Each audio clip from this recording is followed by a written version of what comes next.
प्रेरणास्पद कथा YouTube channel पर मैं धनंजय जैन आप सभी का हार्दिक अभिवादन करता हूं। दोस्तों, महाराज भर्तृहरि को कौन नहीं जानता है।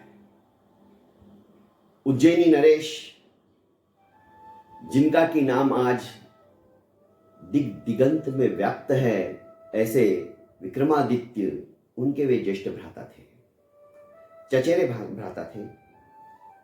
पर इन्होंने भी अपने राज्य काल में, जब वे राजा थे,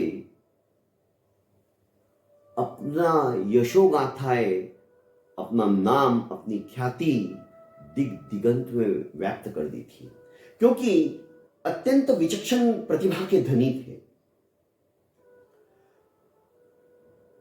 कवि थे। सबसे पहले अपने राज्य को सुव्यवस्थित, उसकी धुरा को वहन करने के लिए, चलाने के लिए उन्होंने नीति शतकम करके नीतियों की रचना कर डाली, श्लोकों के माध्यम से, गिरवान वाणी में।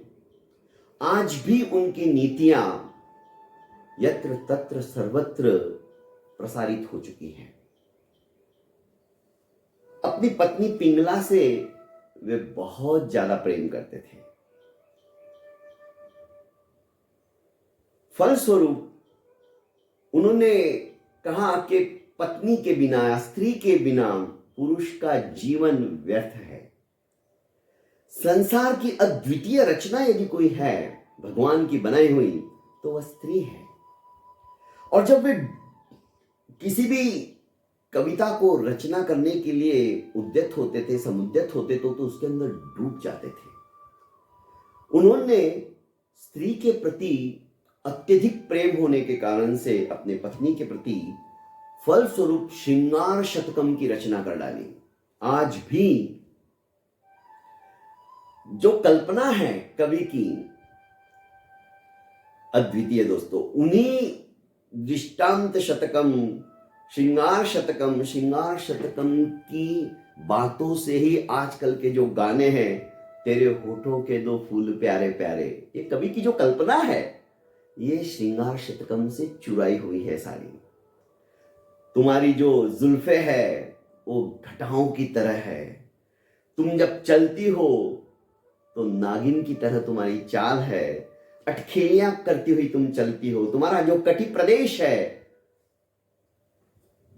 देखने जैसा है, निर्निमेष दृष्टि से देखते रह जाता है व्यक्ति, अपलक दृष्टि से देखता रहता है। इस तरह से कई बातें श्रृंगार शतकम के अंदर उन्होंने डाल दी। एक बार उन्हीं की नगरी में एक ब्राह्मण देवता थे, उद्भट विद्वान, तपस्वी, उच्च कोटि के साधक। अपने मंत्र बल के कारण से वे देवताओं को भी नीचे धरा के ऊपर बुला लेते थे। एक बार अपनी साधना के अंदर बैठे हुए थे और उन्होंने आह्वान किया तो साक्षात देवता धरा पर उतर आए और उन्होंने ब्राह्मण देवता की साधना को समझकर, प्रसन्न होकर एक फल दिया और कहा कि ब्राह्मण देवता, मैं तुम्हारी साधना, तुम्हारी तपस्या से अत्यधिक प्रभावित हुआ हूं, प्रसन्न हुआ हूं। यह फल मैं तुम्हारे लिए देता हूं, इसे यदि तुम खा लोगे तो चिर यौवन दशा को तुम प्राप्त कर लोगे, अर्थात हमेशा युवा बने रहोगे। ब्राह्मण देवता ने सोचा, मैं युवा बनकर क्या करूंगा, क्योंकि हूं तो ब्राह्मण ही, मेरा काम तो याचना करने का है, हमेशा मांग कर लाता हूं, यह फल मेरे लिए ठीक नहीं। पता नहीं कितने साल और मैं जीऊंगा यौवन रह के, इससे तो अच्छा है ये फल मैं महाराज भर्तृहरि को दे देता हूं। राजा भर्तृहरि यदि इस फल को खाएंगे, सचमुच में युवावस्था के साथ अपनी जिंदगी को यापन करते रहेंगे, क्योंकि इनके जैसा राजा इस धरा के ऊपर और दूसरा कोई नहीं है। न्याय नीति से संपन्न है, प्रजावत्सल है, पुत्र की तरह अपनी प्रजा की पालना करते हैं। बस ब्राह्मण देवता को यह बात जच गई और उन्होंने जाकर राजा को फल समर्पित कर दिया। राजा ने भी सोचा कि मैं इस फल को खाकर क्या करूंगा, क्योंकि वे अपनी पत्नी पिंगला से बेहद प्यार करते थे। उन्होंने सोचा कि ये फल यदि पिंगला खा लेगी तो ज्यादा अच्छा रहेगा, क्योंकि मैं खा लूंगा तो मेरे हो सकता है मेरे से पहले ही पिंगला स्वर्गवासी हो जाए, तो उसके वियोग को मैं सहन नहीं कर पाऊंगा, तो मैं तो जीते जी मर जाऊंगा। इससे तो अच्छा है जब तक वो जीवित रहेगी तब तक युवावस्था में रहेगी और मैं उसे भरपूर प्यार करूंगा। अत्यधिक प्यार करने के कारण से महाराज भर्तृहरि ने वह फल अपनी पत्नी, अपनी रानी पिंगला को दे दिया। पिंगला भी दोस्तों महावत से प्यार करती थी। महावत हृष्ट पुष्ट था, शरीर सौष्ठव महावत का देखते ही बनता था, गोरा चिट्टा था। रानी उसके मोह पाश के अंदर बंधी हुई थी। रानी ने सोचा कि मैं इस फल को खा के क्या करूंगी, यह फल तो महावत को दे देना चाहिए, और उसने वो फल अपने यार महावत को दे दिया। महावत तो उसके सिर्फ धन और ऐश्वर्य का प्यासा था, वो लेने के लिए उससे झूठा प्यार करता था। पर महावत भी जो नगर वधू थी, नगर वधू कहते हैं वेश्या को, उससे प्यार करता था, क्योंकि वेश्या का जो रूप, उसका सौंदर्य शायद उस समय वो संसार की अद्वितीय सुंदरी थी। देवता के देवांगनाओं के रूप को भी तिरस्कृत कर दे ऐसा उसका रूप था। महावत उससे प्यार करता था। महावत ने जाकर वो फल उसे दे दिया और कहा कि प्रिय, मैं तुमसे बेहद प्यार करता हूं, इस फल को यदि तुम खाओगी तो हमेशा तरुण बनी रहोगी, युवा बनी रहोगी, और मैं जब चाहूं तब तुम्हारा सुख भोग, शारीरिक सुख भोगता रहूं। मुझे तुम्हारे जैसा कोई संसार में है ही नहीं। जो भी बोलना था बोल दिया। वारांगना वेश्या सोचने लगी, संसार में सबसे घृणित काम यदि कोई करता होगा तो मैं कर रही हूं, इसीलिए मेरा नाम नगर वधू है। हर एक कोई आता है, चंद पैसे दे देता है और मेरे शरीर का उपभोग करता है, मेरे शरीर के साथ में खिलौने की तरह खेलता है, जैसे उसकी प्यास बुझी छोड़ देता है। ऐसे नीच काम को मैं तब तक करती रहूंगी, और ये फल खा लिया तो मैं तो हमेशा तरुण रहूंगी। ये फल मैं नहीं खाऊंगी। इस फल के ऊपर तो सच्ची में देखा जाए तो अधिकार महाराज का है।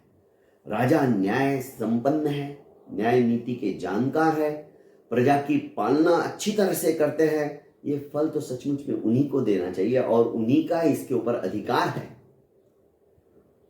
वेश्या महाराज भर्तृहरि के पास पहुंच जाती है और महाराज को फल देती है। फल देखते ही राजा को याद आ जाता है, ये तो वही फल है और ये तो मैंने पिंगला को दिया था, तुम्हारे पास कहां से आया? राजा की भ्रुकुटियां तन गई। राजा ने थोड़ा कठोर शब्दों में कहा तो तोते की तरह बोलने लगी कि मैं महावत से प्यार करती हूं, महावत भी मुझे प्यार करता है, उन्होंने मुझे ला कर दिया। महाराज सब कुछ समझ गए, फिर भी उन्होंने महावत को बुलाया। महावत को भी जब साम दाम दंड भेद नीतियों के तो प्रणेता ही थे, महावत भी बोलने लगा। दरअसल वो कोतवाल भी था, तोते की तरह वो भी बोल गया कि मेरे को ये फल तो रानी ने दिया। महाराज को घृणा हो गई, संसार से विरक्ति आ गई। रानी के पास आए और बोलने लगे कि पिंगला, वो फल मैंने तुम्हें कुछ दिनों पहले दिया था, क्या किया? महाराज मैंने तो खा लिया। राजा ने अपना हाथ जो कि पीछे था फल के साथ में आगे की ओर करते हुए कहा, फिर ये क्या है? रानी को तो पसीने छूटने लगे, पैरों तले धरती खिसक गई, राजा के चरणों में गिर पड़ी और माफी मांगने लगी। पर राजा विरक्त हो चुके थे। राजा सोचने लगा, जिस पत्नी से, जिस स्त्री से मैं दिलो जान से प्यार करता हूं, वो किसी और से करती है, और वो भी मेरी पत्नी से प्यार नहीं करता है, किसी और से प्यार करता है। धिक्कार है ऐसे जीवन को। राजा को विरक्ति हो गई। राजा ने वनप्रस्थ जीवन यापन करना शुरू कर दिया और वहां पर जाकर उन्होंने वैराग्य शतकम की रचना कर डाली। वैराग्य शतकम, ये शरीर भी हमारा नहीं है, जिस शरीर से हम इतना प्यार करते हैं ये भी एक दिन खाक हो जाएगा, मिट्टी में मिल जाएगा। दोस्तों, वैराग्य से ओतप्रोत ऐसे 100 श्लोकों की उन्होंने रचना कर डाली। उनके 3 ऐसे महान ग्रंथ हो गए, नीति शतकम, श्रृंगार शतकम और वैराग्य शतकम। दोस्तों, मेरी ये प्रेरणास्पद कथा यूट्यूब चैनल के ऊपर ऐसी नई नई बातें आपको हमेशा सुनने को मिलती है और मिलती रहेगी। आपने अभी तक मेरे इस चैनल को लाइक एवं सब्सक्राइब नहीं किया है तो कर लीजिए और ज़्यादा से ज़्यादा इसे फॉरवर्ड कीजिए।